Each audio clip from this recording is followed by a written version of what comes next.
How's it going, everybody? I am Artorigold, and this is Clad2 with LFG, and today we wanted to talk about how overpowered is Barbatos. This was a character in the closed network test that had an insane amount of impact, just top picked, top win rate, everything when the stats was released. This guy was all over it, and he's overpowered for a lot of reasons. So we're going to go ahead and dive into his kit, but first I wanted to show off the tier list. Currently, this is from the latest video. Go check it out.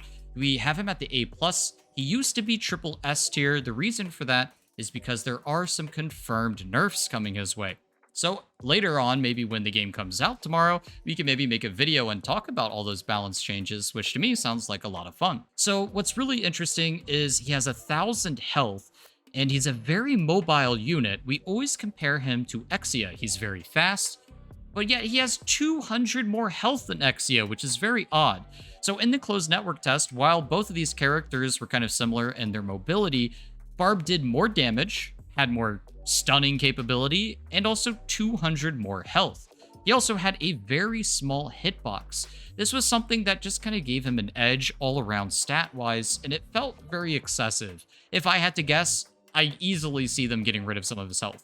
He could easily be 800 or 900 health and still have the same amount of impact. Let's go ahead and talk about his main auto attack, or his main weapon here, his mace. Clad, take it away.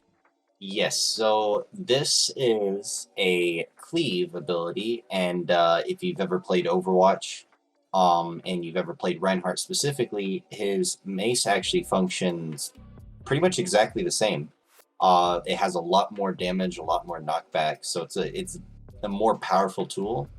But even though it's a more powerful tool, it's actually used mainly as a follow-up as opposed to like really leading the charge on your damage.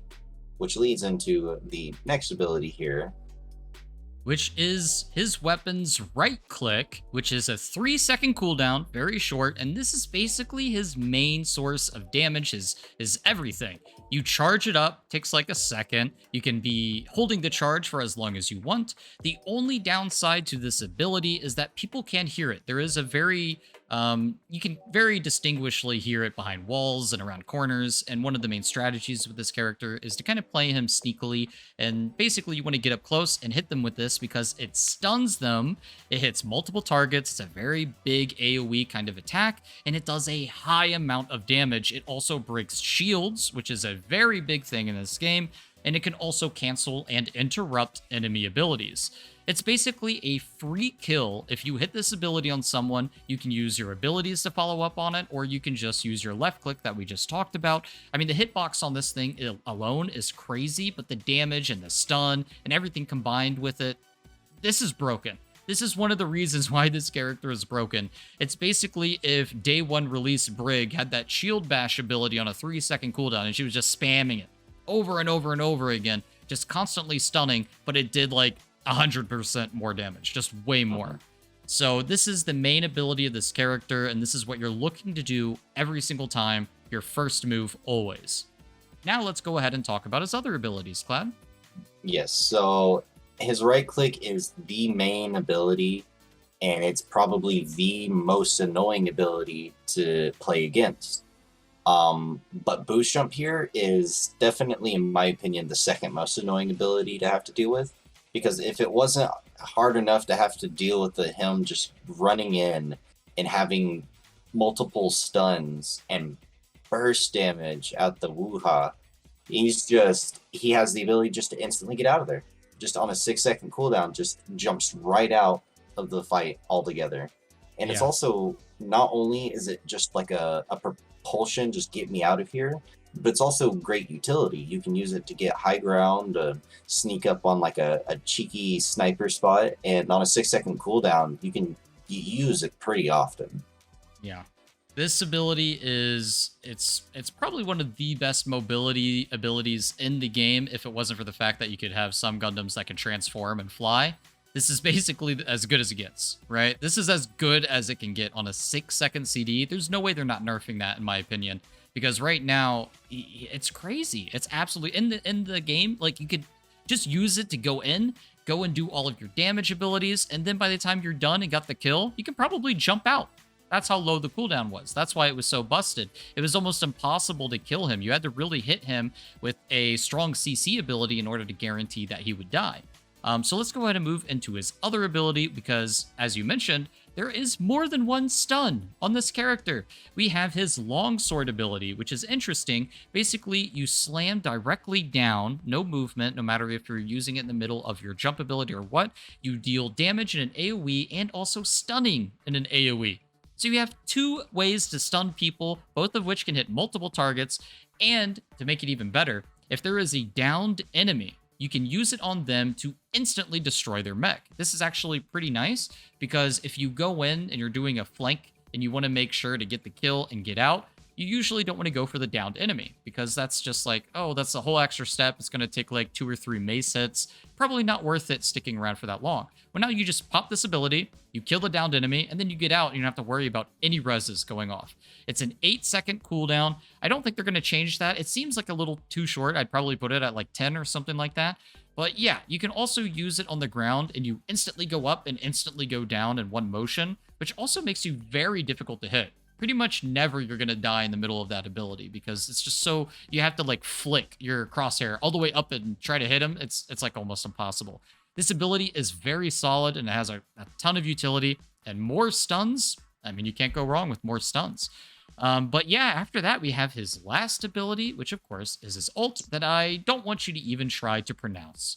Yes, that is a mouthful. But you know, this G maneuver, it doesn't give him like any kind of crazy utility, anything different, but they really keep on with the theme of just high power, high mobility.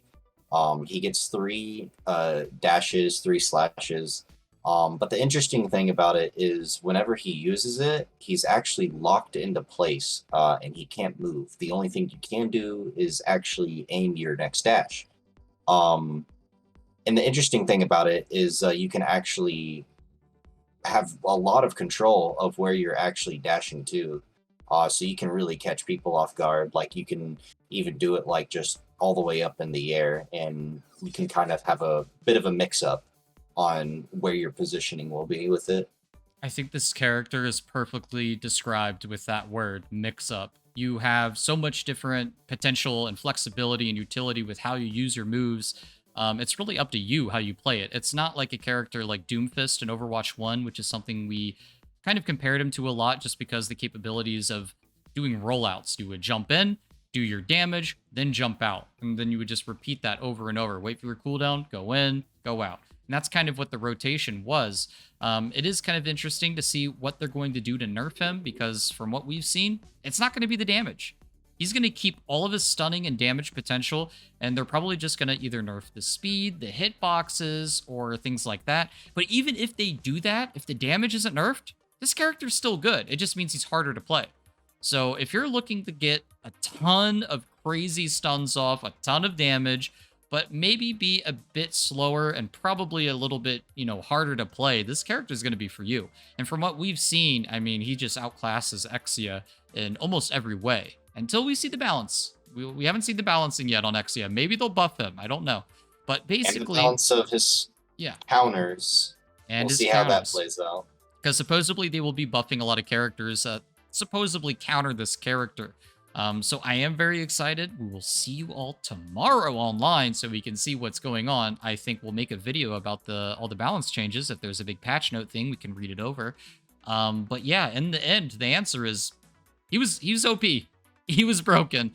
He was day 1 Brig release and just killing everything, not dying, mobility, everything. So yeah. Any last words? How OP is Barbatos? Very. That's what I gotta say about it. Yeah, we had him in the triple S tier. On the very first tier list that we made, he was triple S tier for a reason.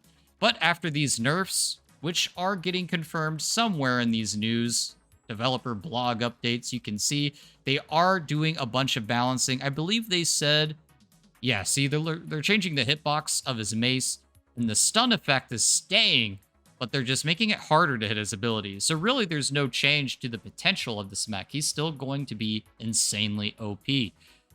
So yeah, go out there and play Barb day one, and you'll probably climb really easily, I think. So yeah, that's it for this video, and we'll see you all on the 21st. Have a good one.